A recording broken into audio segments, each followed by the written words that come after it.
Hi, I'm Anthony Amarello, host of the Paving New Roads podcast, and we're coming to you from the penthouse at the Andes on the Sunset Strip in West Hollywood, California. And today I'm sitting down with Erik Griffin. You might know him from Workaholics, or maybe I'm Dying Up Here. He has some incredible stories. Thanks for tuning in. I did not know I was funny. I just wanted to be funny. I like with Psycho. Twice as good as Spielberg. I don't know what your podcast is called, but it would be like Paving New Roads. How long have you been in stand-up now? 1 second, I'm getting a 747 in from Burbank. You're on runway 12. What is this? Dude, it's what they brought, and that's, I don't know enough about it. This is crazy. FM radio 45. I felt like a long-haul trucker all weekend. I get it. Yeah, I don't know. When did I start stand-up? A while ago. Yeah, okay. It seems like a long time ago. When did you know that's what you were trying to do? When did I know? I don't know. It's just I think I was like 30. I had tried. I tried when I was earlier, but it's like I'm from LA, so I was living in LA, and it's hard. You don't know what to do. You know what I mean? It's hard to start. Yeah, no one's gonna tell you. You know what I mean? So. But then it was like, I just was like, woke up one day thinking, you know what, I don't want to wake up 50 and be like, I didn't try. Sure. You know what I mean?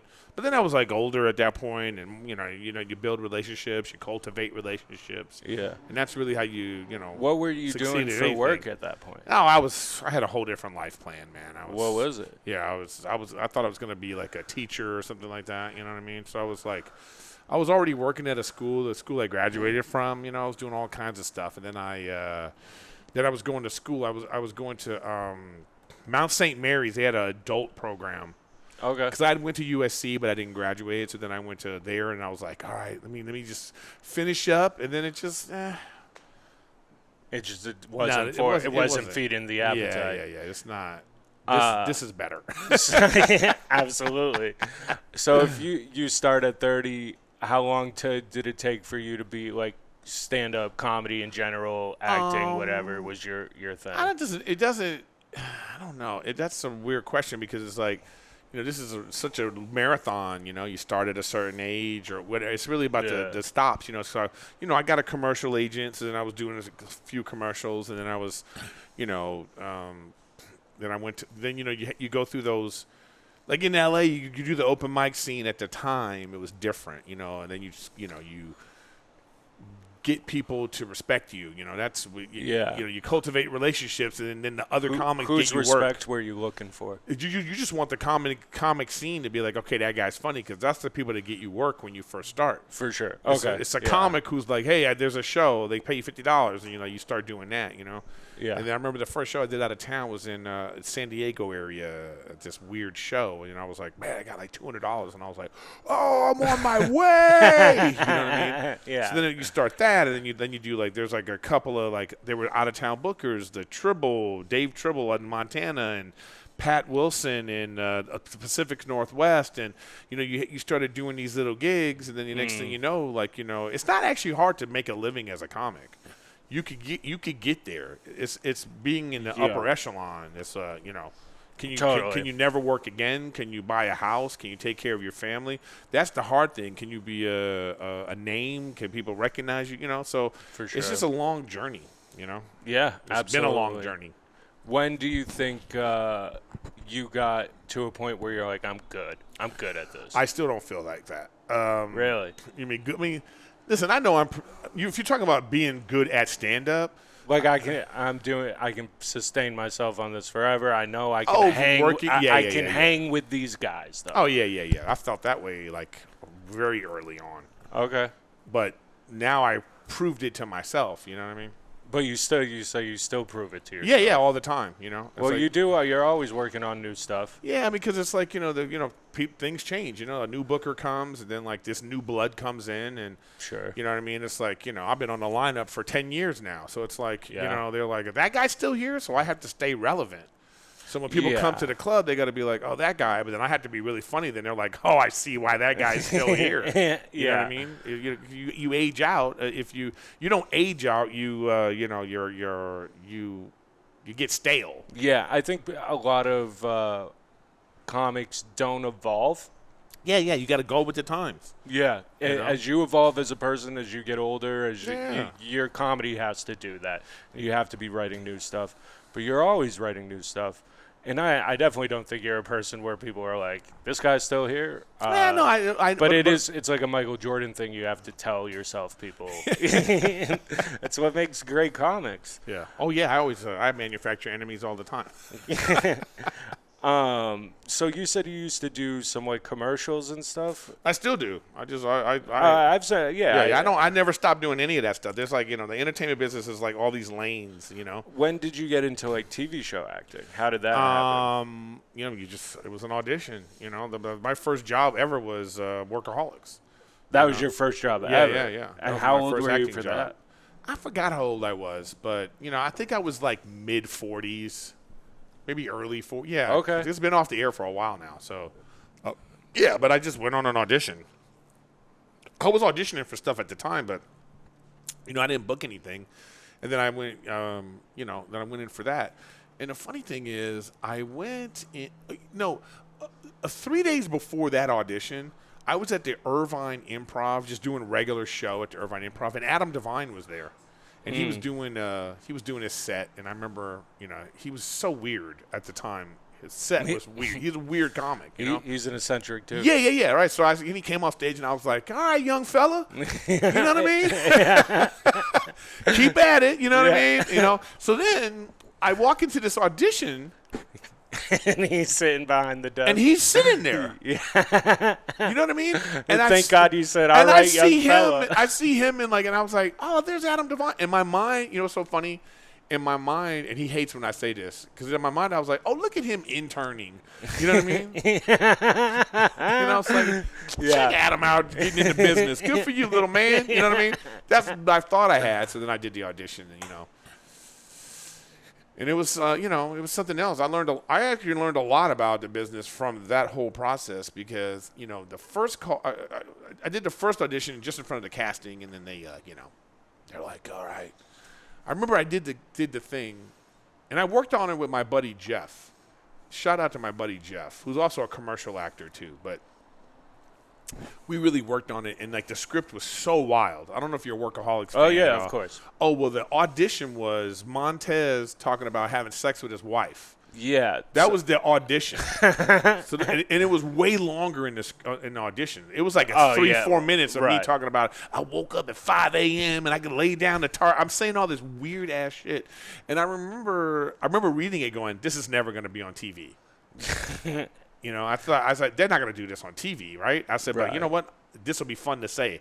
So, I did that. Anyways, so I did the first call, and then the callback, I'm looking in the room, and I'm seeing all these people that I'm like, oh, man, it was a dude from Boston Legal. There was the dude from the George Lopez show. It was all these, people that I was like, oh, wow, I'm not going to. I remember thinking the thought, well, this is a long shot. Right. For me to get this because of the people that they had in the room, Right. And then I go in, I see Adam and them, and I'm like, all right, Then they made me come back, They were like, I had to audition 3 or 4 times. Really? Yeah, the callback. It was like, do it again, do it something else. I was like, all right, And every time you went back, that crew of people was a little bit smaller. Yeah. So then I booked. I remember when I booked a part. I was in El Paso. At this weird club, and you know who was with me? Steve Simone was with me. I love Steve. Yeah, Steve was there, and we're sitting in the car. He's with me. I had rented a car, and so I'm in the parking lot. And my manager calls. He's like, "You booked it," and I was like, "Oh my god, that's great." That's Steve crazy. was there. I was like, "Steve, oh my god, I'm never coming to this club again." At the time you think, oh, you're going to be on TV, but, it was different. It was basic cable. Yeah. I was only on 4 episodes. And if I wasn't doing stand-up at the time, I would have had to get a regular job just to afford to do that show. To do that show. That's how little. But anyways, and so then that was, the rest is history. So after that, it was just different things. Commercials and movies and stuff like that. So, I've had an interesting ride. You know what I mean? What was it like going from stand-up where you're by yourself to going into a show like that where you have to be comedic with somebody else's lines and feed off other people? Was that an adjustment? No, because that's what you do when you're doing stand-up. You know, the crowd is your scene partner when you're doing stand-up. You know, you feed off them in the same way. They're just not talking, you know. They're responding with laughter, and then you hear that laughter, and then you respond. That's the conversation you have as a comic anyway. It's acting, you know. Yeah. What I mean? It's all the same. So when you're on set, it's just different. I like all that too. I like interacting with people, and you take these people's words and you make it your own. Yeah, sure. That's great. I love the chase, man. The chase is my favorite. What do you mean by that? Man, you get an email from your manager or agent, Yeah. okay? And it says, hey, you get, like right now, you got a self-tape. You got to do this self-tape. So I'm like, all right, self-tape. Call my buddy Jeff. Jeff, he can't come over. We go on Zoom. And he's like working with me, he's like, all right, well, what's this character mean to you? And we do that, all right? So I send a self-tape in. Now I'm like, I hit my agent manager up. I killed that. I know I killed it. Then they're like, you got a call back, Yeah, Then okay. you get the call back, and I'm like, oh, I'm at the call back. Let's say it's a TV show, Yeah. You get the producer call back, and then, they're like, all right. And then if it's a TV show, you get a test. You get a network test. You get to sign that contract, Yeah. They show you how much money you're going to make for the next 7 years. And you're like, oh, my God. Okay. You know what I mean? Yeah, It's like yeah. seeing a hot chick in a dress. I was and just you're going to say. It's the Yeah, same. yeah. It's actually the exact same thing, the chase. Yeah, the chase. It's dating, and this is the same thing. I love it, So then, if you book it, and it's like a really great, thing. And then once you get it, you're like, yes, I did that, you did it, So Do you think Workaholics was your biggest, booking moment? Or yeah, because it was my first. So For it let sure. me know that I was legit. You're in the business. Is that the favorite? Because you were in I'm Dying Up Here, too. It was Workaholics will always be my favorite because it was my first, and I'm still friends with these guys. Yeah. We're going on it's going to be 20 years pretty soon. Yeah, you know what that's I mean? true. Adam and I have a kid at the same age, Wow. We go to his house. He has great parties, and Dang. now it's family parties, and Yeah. I hit the guys up every Christmas and all that kind of stuff. Hey, what's up, guys? They're always doing something. So I have a good relationship with them. But I've done a lot of fun stuff. I'm not gonna For sure. Absolutely. Your career is awesome. Yeah, I've not done a lot of fun. I've worked with some fun people. I'm Dying Up Here was great because it was Jim Carrey. Right. I remember the day I was at the Comedy Store doing a Tuesday night set. The booker at the time walks up to me. I'm about to go on. I think I'm next. And he comes over and he says, hey, man, Jim Carrey's here, And my first thought was, is he bumping me? I was so mad. I gotta tell you, I was furious. Okay. Because I was like, this dude is never around. Yeah, he has not done stand-up. He got forever. $350 million, and he's coming to bump me? On a Tuesday. I was so mad, right? So I had that energy, and I went on. He was like, no, he's not. And I was like, all right. But I was already just in the hallway like, fucking Jim Carrey. Who the hell Jim Carrey think he is? You know what I mean? Old mask-ass bitch. You know what I mean? I was all in my feelings. So I go up and I smash. You know what I mean? I just was like, I was smashing, thinking maybe he's going to go up after me. And I was like, no, I'm going to show you don't come around here. Anyways, it turns out they were scouting for the show. Oh, wow. It was him, all the producers of I'm Dying Up Here. You didn't even let the booker get to that part. He didn't get to that part. I learned a lesson from that. But I'm actually glad because I booked the show. So Hell yeah. So then, then it was like 3 weeks later I was on the show. That's crazy. And I went through the same. It was the same kind of thing. So I had an audition, and then they were like, okay. Then I get the call. This always happens to me. They go, hey, listen, we know you're funny. And it was you're big, but we need to know that you could, and I'm like, all right, so I go into another audition and I fucking tone it down, give them the drama. It was very challenging, you know what I mean? Yeah. And then I remember the test. It was a network test, Showtime network test. I walk in the room and it's all these serious actors with, they got their scripts. And then I look and I see Santino. And I'm like, oh, what up? And then we were like, what's up? We're chilling. We're having fun in the room. You know what I mean? I'm looking at all these dudes like, I'm thinking, this dude ain't going to get it. Look at him. You know what I mean? When you see a friend in an audition, the weight that comes off your shoulders. It was so perfect, And then I remember I walked into the audition room, and it was just like this, actually. So I walk in from here, and I'm standing right here. Okay. The head of Showtime is sitting right here. Whoever was here, producer, whatever. I just know this is the head of Showtime. There's a picture of me right here. Okay? I walk in the room and I see the picture and I go, this is exactly what I said. Why the hell are you using that picture?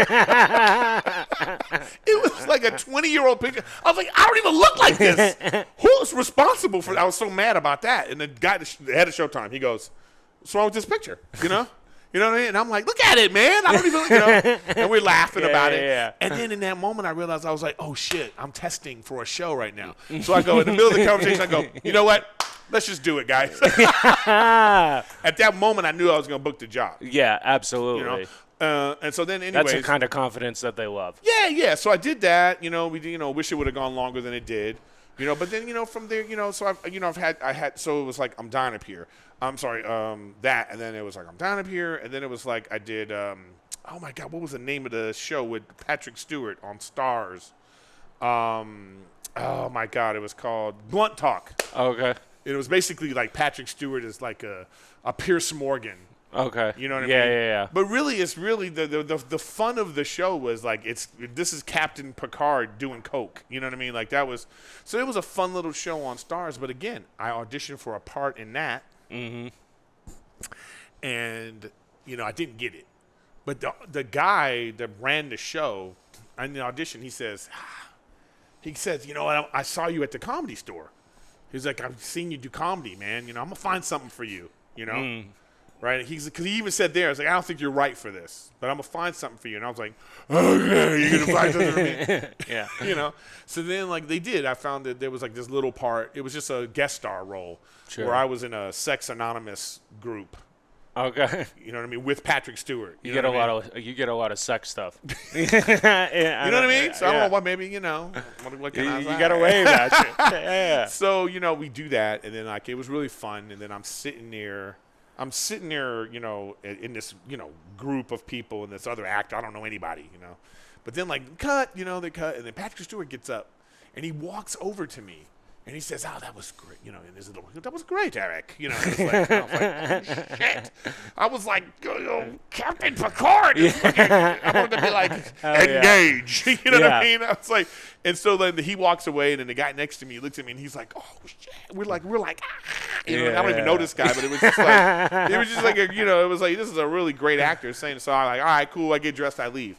So I get in my car, and I'm driving away, and then the producer calls. They go, Erik, where are you? I said, I'm going home. I signed out. He's like, turn around, come back. They want to give you some lines so we can set you up to come back. Oh, hell yeah. What a great phone call to get. I know. So I come back, and I ended up doing like They give you a gas voucher. Yeah, I ended up doing like 3 or 4 more episodes.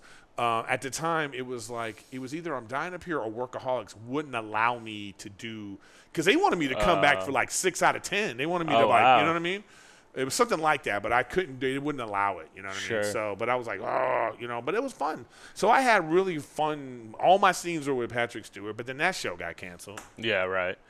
Do you think that Patrick Stewart moment was your favorite I'm working with this person moment, or what do you think your favorite was? I'll actually tell you I'm not bragging, but I have a lot of those. Sure. Because I was in a the first murder mystery, you know, and like you know, I have like this walk and talk with Adam Sandler. Which was just, I learned so much by watching him and how he, you know what I mean? But we're doing this long walk and talk, and he's telling me about his wife, and I'm like responding to, you know what I mean? I'm like getting comfortable. I'm riffing, you know what I mean? Riffin with Griffin, baby. You know, I'm over here riffing with Sandler, so that was fun. But my favorite moment like that ever is at the Comedy Store. I'm at the Comedy Store, this was some years ago, and I'm in the OR, you know? Yeah. And then I get off stage, and they had gave me a note and said like Chris Rock was gonna go on. Sure. Okay. How long ago is this? This was it might have been like it could be 5 years ago maybe. Okay. Yeah, maybe 5. You know, somewhere in that range. You know. So he gets and then I get a note he's not gonna go on. Okay, whatever. I forgot how it worked because he was waiting. Apparently, I found out later he was waiting for people to come, and they didn't come. So I thought he was going to go on, and then I was going to go on after him. So they flipped it. Okay. But then he didn't go on after me because they were still waiting for whoever was going to come. But anyways, I'm standing in the little hallway right here. Not the hallway, but like outside in the corner. You know, the balcony area right here of the comedy store. It's Fahim and it's homeboy. What's his name? He just won an Emmy for his like sort of one-man show special. What's his name? Nick. He's Jewish. He did the one-man shows about him going into a Nazi thing or so. Not Nazis, but like KKK. Anyways, I'm so sorry that I'm forgetting his name. But anyways, it's these two comics. Fahim, this guy, and me in the middle. Nick Kroll. Not Nick Kroll. It's not Nick Kroll, but it's Nick something or other. Okay. If you saw him, he's on the New Office spinoff. Anyone? Somebody look it up. New Office spinoff. He's one of the characters on New Office spinoff, and he had a big. Anyways, Chris Rock comes out the OR. I see him. He goes like this. He looks this way. He sees me. He beelines to us. He's standing now, like you're Chris Rock, and that's me. And these two guys are like this, you know. And he's like, "You were funny," you know. And he's talking to me, and I'm like, "This is my favorite comic." Wow, and this is you're 20 years. No. Yeah, I'm 20 years in. That's like, what I've been doing it. You know, Right. I've been on Workaholics. I'm doing a bunch of shit. You know, Right. At the time he was doing that movie because this was a while ago then because Anders was in his movie. You know, the one in New York. He was telling me about it. He was like, "Oh yeah, Workaholics. I know you do. You know, where you from?" He's like talking to me like, just the praise he was giving me. I was like, "Wow," you know. Then he walks away, and then I look over at Fahim. You know, and Fahim looks at me like, Fahim gets it. You know what I mean? Yeah. He was like, "God dang it," because he didn't even acknowledge them. Sure. You know what I mean? He's a weird dude like that. You know. Anyways, but that moment to me was like, I felt like I was a comic. That's the first time I really felt like, oh, I'm a comic. You know what I mean? Because he didn't have to do that. You know what I'm saying? For sure. He didn't have to do that. And he wouldn't. And I've seen him watch people not enjoy them and just go on about his life. Yeah, or even if he's enjoying them, it's like, who cares? For sure. You know what I mean? But he did that. So that's just one of those moments, you know, I appreciate it. And if I think about it, I've had a bunch of these type of moments. Like Tim Allen did that to me. And then I did some shows with him in Vegas and like some other thing, you know. Tim Allen. Yeah. Wow. You know, and that guy's a trip, you know. What is he? What point of his career are you working with him? Oh, this was like way after. He's just a stand-up now. He's like, you know. You think he still holds up? Is he still? Oh yeah. cooking? He's like, man, it's like it's great, but it's Tim Allen. You know what I mean? So who cares, right? Yeah, right. So then I think back, so I look back at it. So I've worked with Tim Allen. I've worked with Jim Carrey. I've worked with Adam Sandler. You know, I was on Workaholics. You know, you got a career, man. I look at my career is like a treadmill set to 1. It's slowly but surely. It doesn't feel like you're going anywhere until after 10 years on that treadmill. You look back like, oh shit, Man, that's a great analogy. I've actually been going up. You know what I mean? Some people go up like this. Some people go up like, you know what I mean, steady. But I've just been steady and I'm enjoying it. You know, and I got big things coming. What do you think you're gonna do? Do you continue to do stand up because of the chase? Well, no, No. Because the chase and stand, I guess, that's different. I mean, the chase and stand up is completely different. It's like, you know, are you chasing the laughs or are you chasing the recognition? I don't know. Yeah, I guess that depends per person. Yeah, it depends on the person. Because for me, it's like, all right, here's my thought process. Can I make people laugh and agree with me on this? Sure. That's, you know, and that could be anything. Like I got some abortion material I'm doing right now that it's like hit and miss. Sometimes people are like, oh, and other times people are like, I don't know about this. So, you know, that's the best part of it. Yeah, that's the best. Yeah. So I'm working, so I'll always want to do that. But the other stuff, the other stuff's great. Hell yeah. Well, we're wrapping up. You said you got some big stuff coming. Anything you want to talk about? Well, I mean, I just, you know what? This process just happened again. I got the audition. My boy Jeff helped me. I went. Fucking Jeff, dude. Hell yeah, I get Jeff in here. And then I booked the job. I just found out the other day I booked the job. I don't think I can really say yet what it is. Enough. But probably when this comes out, we'll know. It's a big time director and it's a meaty little role in like a, you know, he's out. You're the new Drax in Guardians of the Galaxy. That would be It's not sick. like that. No, it's more artsy fartsy, which I really like Oh, better. hell yeah. Yeah. So it's an Oscar nominated director. So Oh, wow. yeah, and I just found out I got the part. You Well, know? congratulations. Yeah, man, we did it. We did it. Is there a website or social media? Yeah, just go erikgriffin.com, and I'm Erik Griffin on most things. ERIK Griffin. So I'm on Instagram and X and all that stuff, Snapchat, whatever. Hell yeah. And then it's just me. I post my podcast videos. I'm on the Golden Hour podcast, and then I have my own my little podcast that could Riffin with Griffin. So check me out there. And hold on a second. We got another flight coming in from Burbank. You go on runway 7. You go on runway 7. Anyway. Yeah. Thank you so much for coming out, brother. Yeah, no problem.